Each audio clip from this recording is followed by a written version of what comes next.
Fala galera, ligado em Jesus. Nós estamos aqui numa série de escatologia. Estou com meu amigo evangelista Lucas Campos. Nós falamos no episódio passado sobre o arrebatamento da igreja, grande tribulação e o advento do anticristo. E hoje nós vamos falar sobre Armagedon. Lucas, o que é o Armagedon? Pois bem, o Armagedon, Lucas, como eu já disse no vídeo anterior, que o Armagedon, na verdade, alguns enxergam que ele, na verdade, são dois. A grande batalha, são duas, que participam muitas nações.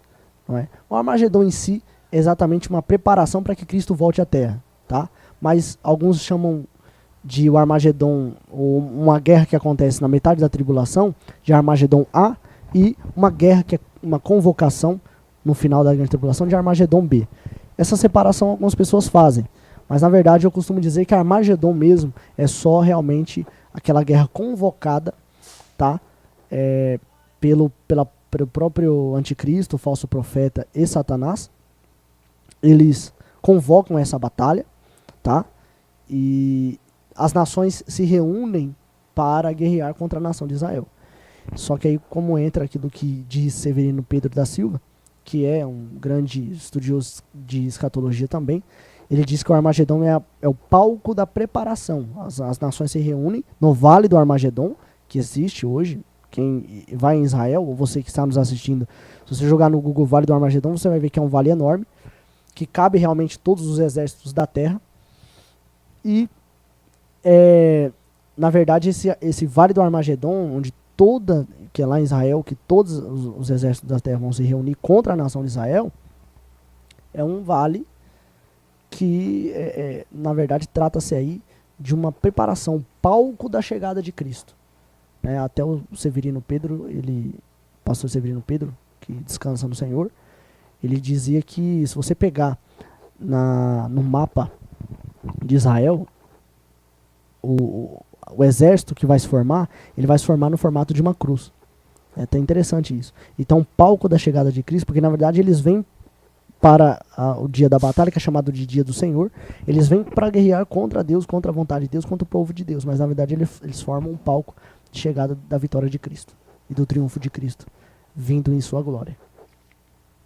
Então se dará no advento da segunda vinda Isso. de Cristo. Exatamente. Como que se dará esse evento da segunda vinda? O que vai acontecer para Cristo retornar visivelmente? Certo. Quando nós falamos sobre essa questão, sobre a segunda vinda de Cristo, nós falamos segunda vinda de Cristo em glória, chamada muitas vezes em grego de parúcia, aparição física, visível de Cristo em glória. Dentro desse aspecto, o que é a segunda volta de Cristo? É realmente isso, ele vindo visivelmente, é a segunda vinda. Nós falamos segunda vinda porque já teve a primeira, e essa primeira se dá na encarnação. Isso aconteceu há 2000 anos atrás. Por isso nós chamamos de segunda vinda. Ele aparece no final da grande tribulação com a igreja, que a Bíblia diz em Apocalipse 19, descreve mais ou menos a cena. Ele vem com seus exércitos também atrás dele, que estão sobre cavalos brancos e com, no caso, com vestes brancas. E aí, esse exército os crentes vencedores, vem junto com ele. E quando vem junto com ele, ele vem para livrar a nação de Israel dessa grande batalha do Armagedon que o anticristo está fazendo contra a nação de Israel. E aí diz a Bíblia em Zacarias capítulo 11, 12, que o Monte das Oliveiras vai se vender no meio, vai criar um vale chamado Vale de Josafá, que na verdade é uma via de escape para a nação de Israel. Assim como Israel recebeu escape lá no Mar Vermelho, Deus abriu o mar, dessa vez ele abre o monte para o povo passar. Não é? E aí um vale se abre, que é um vale já de julgamento, e aí permeia muitas outras profecias, porque quando ele vem, na verdade, ele vem com juízo contra as nações que apoiaram, na verdade, também o anticristo, mas haverá nações que apoiaram Israel. Tanto que tem aí o texto de Mateus, salvo engano, é o capítulo 25, que ele diz que na sua vinda ele separaria os bodes, os bodes ficariam à esquerda e as ovelhas à direita. Ele fala sobre aí as nações. As ovelhas são as nações que apoiaram Israel e os bodes as nações que apoiaram o anticristo. E aí ele vem com juízo, tá, para poder aí separar as nações que entram para desfrutar da bênção milenar, do milênio, do reino de Cristo na terra por 1000 anos, e das nações que realmente serão lançadas aí já no lago de fogo, porque haverá um inaugurar do lago de fogo, o inferno, que nós chamamos inferno estado eterno, junto com o falso profeta e junto com o anticristo. Satanás não é lançado no lago de fogo ainda. Ele é lançado numa prisão, ele é preso por 1000 anos. Você citou Zacarias, nós começamos essa série falando de Daniel. Certo. E muitas pessoas costumam estudar escatologia e até se enganam, pensando que se trata apenas do Novo Testamento. Sim, é interessante você falar isso, que tem uma frase que eu falo nos meus seminários, nas minhas conferências, que que Apocalipse é escatologia. Mas a escatologia não é só o Apocalipse. Escatologia é de Gênesis a Apocalipse. Apocalipse você só vai ver escatologia lá, porque aponta realmente só para o fim. Agora escatologia não. Escatologia você não vai ficar só em Apocalipse. Você vai para Gênesis, você vai para Êxodo, você vai ver Levítico, você vai ver vestígios de Números, de Deuteronômio, Josué, etc, etc, etc. Tem um profeta menor, Sofonias fala muito sobre principalmente os profetas, né? Jeremias, Isaías. Isaías é chamado de profeta messiânico. Foi um dos profetas que mais falaram sobre o milênio, que mais falou sobre o milênio. Né? Temos o próprio Ezequiel também, que é extremamente escatológico, porque ele fala do templo milenar. Não é? Nós temos aí Oséias, Joel e etc. Também os outros livros dos profetas menores. Então, Cristo volta, segunda vez, visível para todos, todas as nações, para Israel. E se dá início, então, ao tribunal de Cristo. É isso? Então, veja bem, tradicionalmente, Lucas, se interpreta que o tribunal de Cristo, ele, na verdade, acontece logo após o arrebatamento. Ou seja, a igreja é arrebatada, passa pelo tribunal de Cristo, é galardoada e entra para as bodas.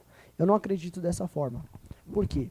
Porque o tribunal de Cristo, na minha opinião, eu acredito que ele é um evento que é exatamente para análise profética das obras, tá? Uma análise das obras. As obras praticadas daqueles que são de Cristo. Por isso o termo tribunal de Cristo. Então veja bem, na grande tribulação vai ter gente que vai se salvar, certo?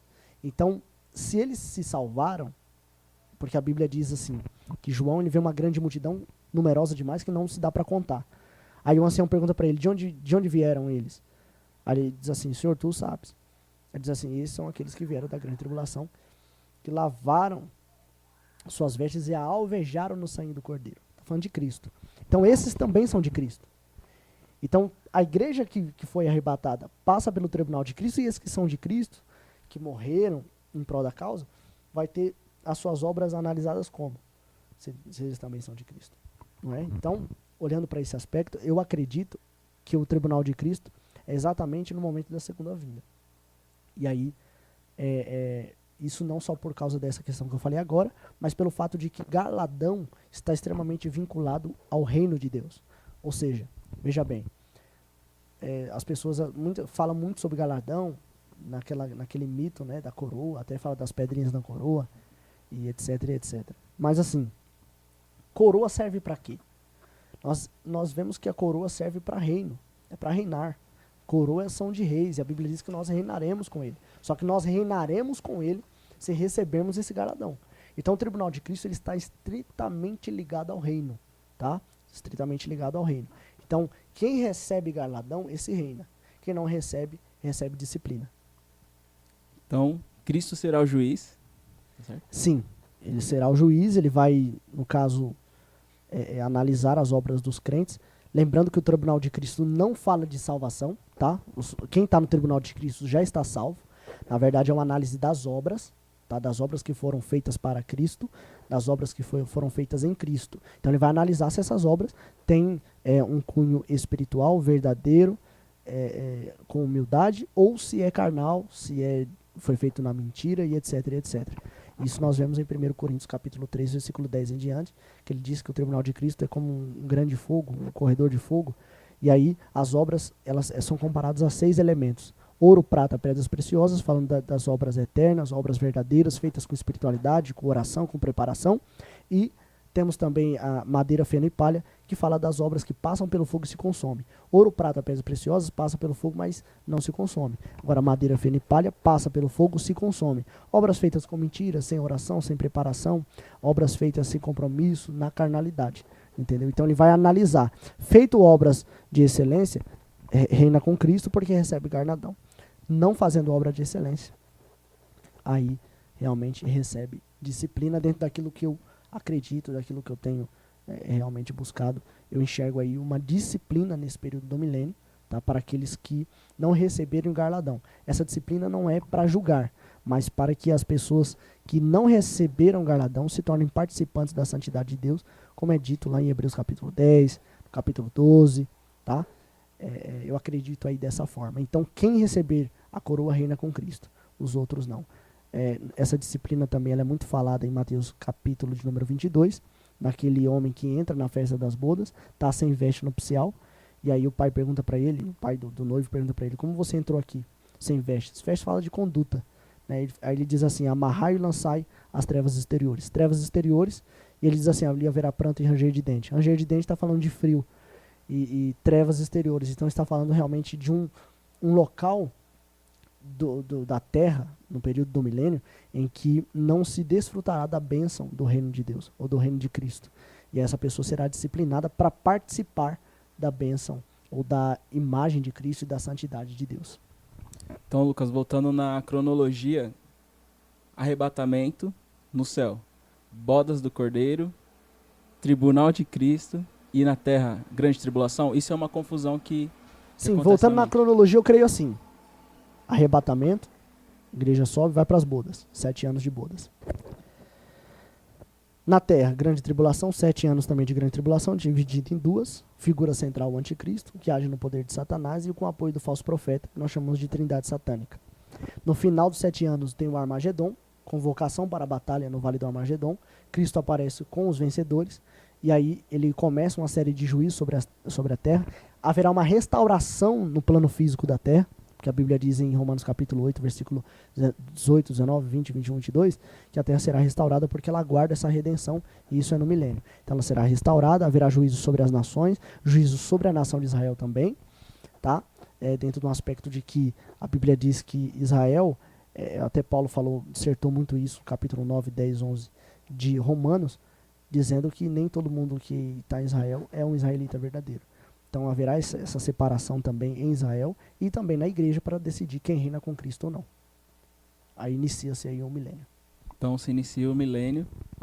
Como se dará isso? Quem reinará com Cristo? Porque o milênio é o reino de Cristo. O milênio é o reino de Cristo. O milênio é o reino de Cristo. Esse período milenar é o período pelo qual Cristo reinará sobre a terra, da capital terrena, que é Jerusalém. Nós acreditamos que haverá também a sede do reino de Cristo, a capital espiritual do reino de Cristo, que é a Nova Jerusalém. A Nova Jerusalém vem junto com os vencedores e ela fica pairando sobre a Jerusalém terrena. Ela não chega a tocar na terra, ela fica suspensa, iluminando a terra. Tá? E aí os vencedores ficam aqui reinando com Cristo, na sede espiritual do governo de Cristo, que é a Nova Jerusalém, e haverá também a sede física, né, do reino de Cristo, onde está a nação de Israel, que vai servir como nação sacerdotal das outras nações que restaram. Esse reinado, quem reinará com Cristo, tem a ver com o galardão? Sim, sim.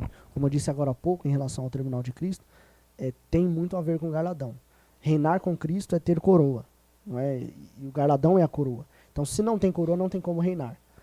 Isso é uma falha que muitas vezes as pessoas fazem, de não saber entender esse período, essa dispensação. Porque tem gente que acha que foi arrebatado, acabou, tá tudo bem. Não, tem muita coisa para acontecer ainda depois do arrebatamento, principalmente o reino de Deus. E infelizmente nem todos reinarão. Isso é claro na Bíblia, tá? Jesus pregou mais sobre o reino do que sobre a própria salvação em si. Nem todos vão participar desse reino, de reinar, no caso, no ato de reinar com Cristo. Para reinar com Cristo, eu preciso entrar dentro daquelas condições de ser um vencedor e buscar a imagem de Cristo todos os dias da minha vida. Por isso que ele disse assim, aquele que salvar a sua vida, perdê-la-á. E aquele que perder a sua vida por amor de mim do evangelho, salvá-la-á. O que ele está querendo dizer com isso? Isso é contrário. É até meio ilógico para a gente, mas quando ele diz assim, quem salvar a sua vida hoje, ou seja, aqueles que satisfazerem o seu prazer hoje, perde no reino. Ou seja, perdê-la-á. Mas aqueles que perderem a vida hoje, abdicarem dos prazeres, abrir mão dos prazeres, abrir mão daquilo que sua carne quer, que Satanás te oferece, que o mundo te oferece hoje, perder a sua vida hoje, salva lá no milênio. Então vai ganhar no milênio porque vai reinar com Cristo. Então, o reinado perfeito de Cristo. Sim. E onde estará Satanás no milênio? Ele estará preso. Ele será preso. A Bíblia diz que o anjo desce com as chaves do abismo, prende ele no abismo por 1000 anos. Então ele estará preso nesse período. E aí as nações que sobraram da Batalha do Armagedon, que apoiaram a nação de Israel, são as nações que entram para o milênio, para ser reinadas por Cristo e pela igreja. E Israel será a nação sacerdotal nesse período, ou seja, que vai fazer o serviço sacerdotal para que as nações se acheguem até Cristo. Então, a capital do mundo será Jerusalém. Todos os povos, todas as nações terão que prestar conta diante de Cristo. E terão que ir lá, a Bíblia diz isso em Zacarias, no capítulo, salvo engano aqui é o 13 ou é o 14, salvo engano aqui agora. Ele diz que as nações terão que ir lá anualmente, principalmente na comemoração da festa dos tabernáculos, para prestar o sacrifício, oferta, adoração, e a nação que não fizer isso não receberá chuva sobre a terra. Ou seja, ela será julgada ou receberá esse juízo por não obedecer às ordens de Cristo nesse período. Então, aí não tendo chuva sobre a terra, a nação sofre de fome e etc, etc. Então, as nações vão ter que se submeter ao reinado de Cristo, à autoridade de Cristo, por isso que diz que ele reinaria com vara de ferro. Nós ficamos por aqui. Esse é o final do 3º episódio da série sobre escatologia. Que Deus te abençoe. Se ligue, Jesus.